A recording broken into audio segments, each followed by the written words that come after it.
আপনাদের ভাইয়া এক সপ্তাহের জন্য বাজার করেছেন। আসসালামু আলাইকুম বন্ধুরা, কেমন আছেন? আলহামদুলিল্লাহ আমি অনেক ভালো আছি। এখানে উনি কলা কিনেছেন, 2 রকমের হাঁসের ডিম কিনেছেন, বাবুদের জন্য কমলা কিনেছেন,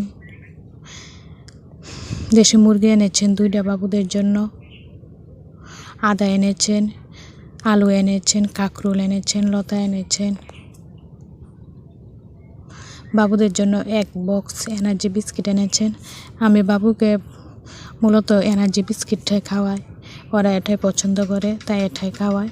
আর বাবুদের জন্য এখানে মাছ এনেছেন, কাফরু মাছ, আর এনেছেন হুইল পাউডার, জিরা, লবণ, জর্দা, সরিষার তেল। জর্দাটা মূলত আমার হাজব্যান্ডই খান,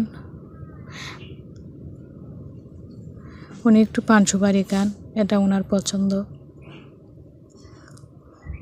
তো বন্ধুরা সবাই দোয়া করবেন। এখানে পানও এনেছেন, সুপারিও এনেছেন।